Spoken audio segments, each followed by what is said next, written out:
So, Lord, renew my desire to call out to you in prayer. Notice the second one. Lord, renew my relationship with you.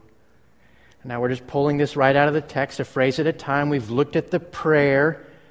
Now look at the kind of person that he talks about here in the text.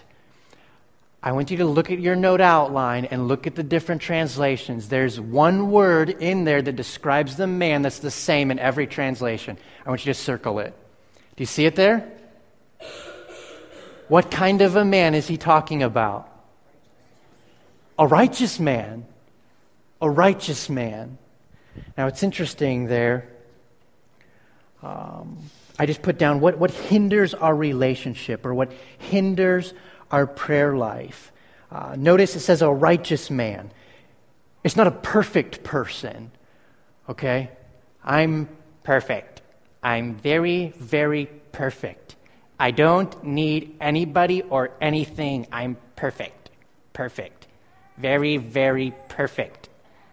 Do you know people like that? But it's not talking about a perfect person here. We don't have to be perfect in order to come before the Lord. Okay, we can come before Him and express that we need something from Him. It's not a perfect person. It's not an uncertain person. Oh, I don't know. I don't know if I can come before God, and what's going to happen? And I don't know if I'm good enough. It's not a perfect person, but it's also not an uncertain person. It's interesting. Hebrews 4:16 says that you and I, in Jesus, can approach the throne with what? Confidence. I don't have to come before Him uncertain or afraid or worrying or fretting. I can come before Him with great confidence.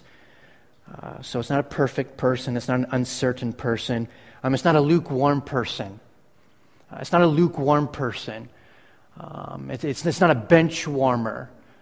What does Revelation say about a lukewarm person? God says, lukewarm people, I'm going to spit them out of my mouth. They leave a bad taste in His mouth. They misrepresent who Jesus really is. So if it's not a perfect person, an uncertain person, a lukewarm person, or a person who's coasting, what does it really mean? What does it really mean for it to be a righteous person? What does that look like? I need a couple of volunteers. How about you and you? Up here, you're in the sermon. You're in the sermon.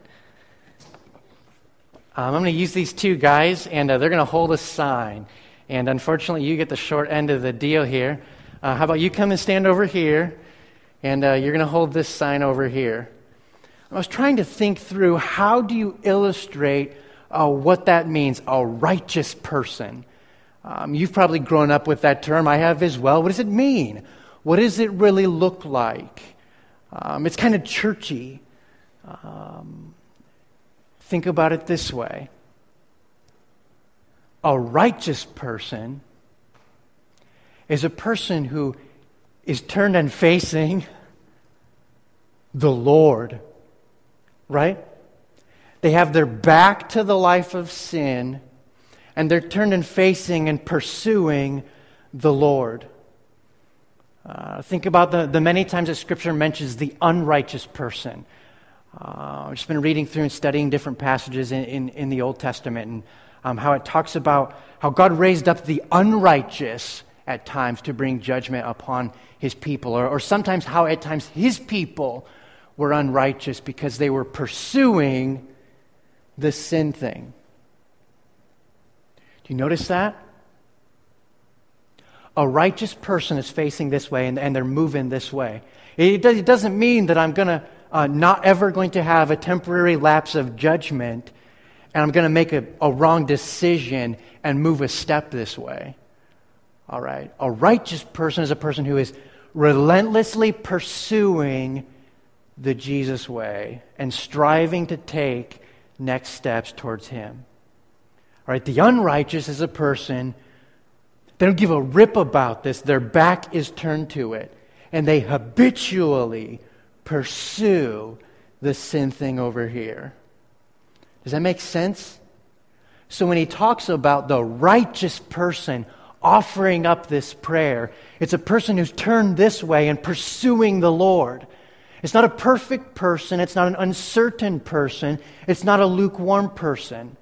But it's a person who's earnestly seeking the Lord. Thanks so much, gentlemen.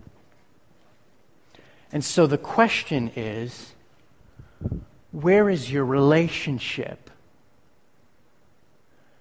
Maybe you're here and by chance you don't quite know the Lord. And maybe you need to make that decision to turn from your sin and embrace Jesus for forgiveness and for salvation. Maybe you're here and you've been walking with the Lord for a long time, and you just need the reminder of what it looks like or what it means to pursue that relationship with Him.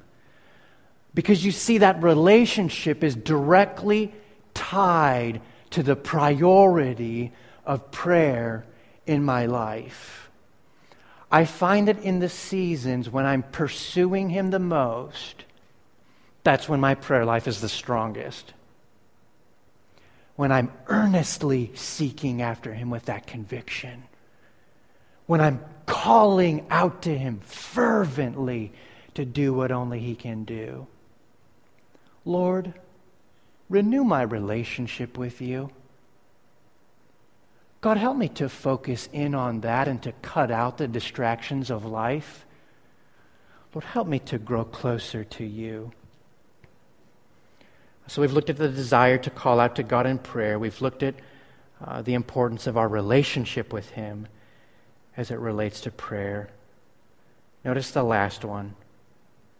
Lord, renew my understanding of the impact of prayer. It's interesting. If I really believe that prayer changes things, if I pray and I see God work and move in just a mighty way, man, it fuels my prayers. Now, this doesn't happen a lot, and this may be the first time in a long time, but there was a specific need that I was seeking the Lord on, just seeking Him hard on this, as it just relates to our church. And a few weeks ago, the Lord just kind of peeked through like a ray of sunshine on a cloudy day and just gave me just a glimpse through the life of another person on our staff on how He's working and moving and seeking to answer that prayer. Man, that fueled my prayer for that. Like, I want to pray for it 10 times more now because God is working and He is moving. Lord, renew my desire to call out to You to prayer. Renew my relationship with You, but renew my understanding of the impact of prayer. I want you to notice here, directly from our text, the kind of results. Notice the quantity. Do you see that there, the NASB? It can accomplish much. Or the New King James Version, it avails much. It doesn't just accomplish a little. It's not just a tiny little bit. It accomplishes much. You think about that? When God answers a prayer, He doesn't answer it half-heartedly or halfway. He answers it all the way. It's a complete answer to prayer. Prayer can accomplish much. One author writes, prayer allows God to do more in days, hours, minutes, or even seconds than we could accomplish without Him in months or even years of work. Prayer can accomplish much, far more than you and I could even fathom. Not only is there quantity there, notice the kind of result. Notice the New Living Translation says it's wonderful results. It's wonderful results. All right, God never comes through with a bad answer. Now, it may not be the answer that I was seeking Him for, but He answers nonetheless. You say, yeah, but Pastor, I was praying for this thing, and God didn't answer that prayer the way that I wanted, and things just didn't go the way that they should have gone. Maybe in the doctor's office you got some bad news. Maybe something happened at the job that you just weren't too excited about. Maybe it's something relational. Maybe it's something in the life of a child or a grandchild or a spouse. And you say, yeah, but how can that be wonderful? How could God's answer in that be good? Listen, loved one, when you and I look out across the landscape of our life, we see trees, all right? Tree, tree, tree, and another tree. But God sees the whole forest. And we have no idea how He could be working and moving and bringing things along. And maybe, just maybe, someday, when we have a little bit of perspective, maybe we'll look back and we'll say, God, I didn't see it in the moment, but I see it now.